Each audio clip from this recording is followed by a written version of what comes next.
I'm kind of a simple person. I see things that are wrong and I try to understand them so that I can fix them. I decided when I was 10 that animals probably didn't want to be eaten. So I went vegetarian, and for 9 years that was enough for me. I thought I was doing my part. I didn't know what a battery cage was. I didn't know what a macerator was, a race, a knocking box, a farrowing crate, a bolt gun. The terms exsanguination and controlled atmosphere killing meant nothing to me. I never met a pig, cow, goat, duck or sheep. I knew about slaughterhouses, but only in the vaguest sense. Footage existed, but it wasn't recent and it wasn't from Australia, so I didn't really concern myself with it. And so this naive, superficial conception that I had about the animal agriculture industry, about slaughterhouses, was enough for me. Until I stepped inside one. I remember the wheelbarrow left there overnight, overflowing with entrails and viscera, being eaten by a pig who had escaped the pens. I remember a pig's head hanging on a hook, his eyes slightly open and mouth agape. A few meters from his torso that had been split down the middle. A few meters away, on a bench sat a knife and sledgehammer stained with blood. I remember feeling anger like I've never felt before and realizing that I didn't understand a damn thing. So in the 5 years since then, I've travelled all over the country, researching and learning, building a database fronted by the website AussieAbattoirs.com, which now contains footage and photographs of horrific cruelty from 13 hidden camera investigations, with a further 237 slaughterhouses identified and located. I've spent countless hours getting to know pigs free and happy in their natural setting. I've played with them, I've watched them gather hay to make a nest in which to sleep, and I've seen them practically melt from belly rubs. And I've heard their screams as they're forced into the gas chamber, writhing and thrashing with their last breaths as the carbon dioxide burns their insides. I've seen the curiosity and friendliness of cows and the sheer pleading terror in their eyes as the sledgehammer caves in their skulls, or as they try to jump out of the knockbox to avoid the bolt gun while its wielder mocks and taunts them. 5-day-old male calves, confused and desperate for love, calling for their mothers from the holding pens of the slaughterhouse where they are beaten and tossed around like rag dolls, waste products of our dairy industry. Thousands upon thousands of cheeping male chicks dropped from a conveyor belt into the blades of a macerator, their blood spattered all over its walls for the crime of being unable to lay eggs. And we're told that all of this is humane, that it's ethical, that we have nothing to worry about or question, because here in Australia we have standards, we have codes of conduct and authorities to regulate them. And yet there are no prosecutions, no response to our investigations other than at best a slap on the wrist and a temporary reassignment of the workers depicted in the footage, while the larger problem goes ignored. The problem of a system built on the idea that you can humanely kill someone who wants to live. Meanwhile, my home was raided by 12 police. They took everything and charged me under a New South Wales ag-gag law with a possible sentence of up to 5 years in prison for publishing footage of animal cruelty. For publishing footage. That's including the footage from the gas chamber at Australia's largest pig slaughterhouse, which was the first time in the world that the process of carbon dioxide gassing had been exposed to the public, while the industry had been calling it humane for over 20 years.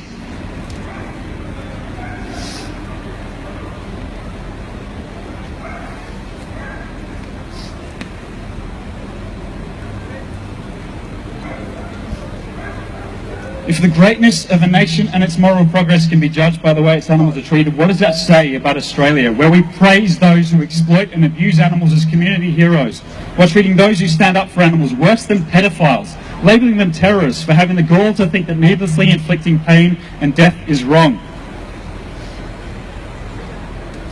Where we slaughter some 600 million land animals every year, including 500 million broiler chickens for meat, 5 million pigs, 12 million layer hens because their egg laying has started to slow down, and their 12 million brothers who couldn't lay any, hundreds of thousands of male calves because they can't produce milk, and many millions more lambs, cows, bulls, goats, turkeys and ducks. The thing I've come to understand above all is that this is not an industry we are up against. It is an empire of suffering and blood that takes for greed without mercy or remorse, entrenched in a national identity we're told to be proud of. propped up by our government while it destroys our environment, fills our hospitals, and tears down any right we have to claim that we've learned anything from the violence that this nation as we know it today was founded upon. As long as there are slaughterhouses, there will be battlefields, there will be injustice. How can we even speak of concepts like justice and moral progress and superiority when places like these exist, whose sole purpose is to take thinking, feeling individuals, most of them just babies, and reduce them to pieces of meat on a shelf? I am sick of walking past thousands upon thousands of suffering animals and sitting through hundreds and hundreds of hours of footage to choose whose stories to tell, whose suffering to give some sort of meaning to. I have become so desensitized to seeing pain and death that I relish seeing things that can still make me angry because it reminds me that I'm still human. And so many times I've felt such hatred for the people employed in the kill floors of these places before realizing that they're probably going through the same thing. Because when you allow yourself to connect with an animal, to see them for who they really are, killing them becomes murder. Disconnecting, being indifferent becomes the only way to survive that job, and from indifference comes brutality. I speak today not just for the lives taken before my eyes, but for those taken out of sight, in closed rooms covered inches thick with blood. Their screams and cries for mercy ignored or mocked. Their fear and suffering, their memories and desires, everything that makes them as unique as each of us and the companion animals we share our homes with, lost, forever forgotten. The final traces of evidence that they ever even existed, pressure hosed down the drain or washed down our sink, leaving behind only clean white walls and dinner plates, so that the next day we can do it all over again while we take comfort and assurance from marketing slogans like Happy Cows, Free Range and RSPCA approved.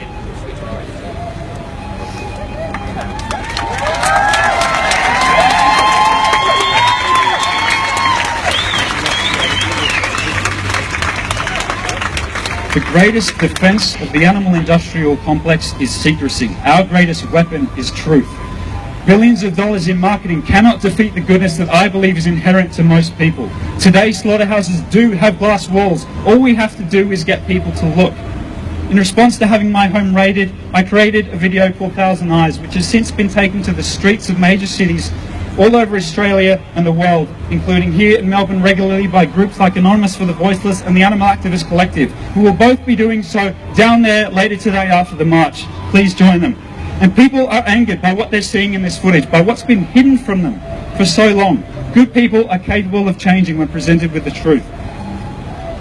We started from the simple idea that perceived superiority does not grant us dominion, that might does not equal right, and now we are one of the fastest growing social justice movements in history.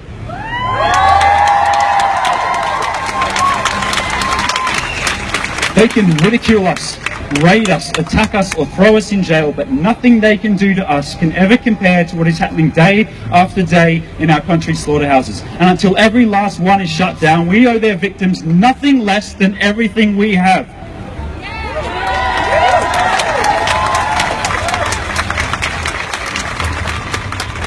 It is time for anyone who believes that we are capable of more as a nation and as a species to stand up and reach for it, no matter how hard you're pushed down, no matter how alone you may feel, to be the light no matter how dark it may get.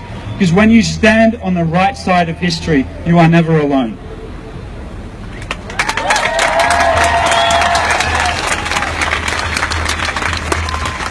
And I certainly haven't been alone. I've had the privilege to work with and learn from some truly incredible people over the years. Most of them women who get far too little recognition in this movement, while I get to stand up here and take all the credit.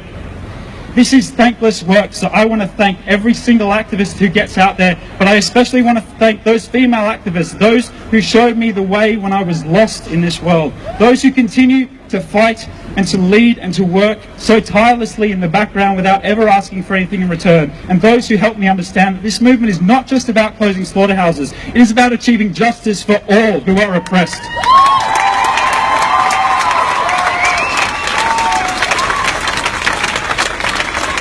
No evil can last forever. Thank you.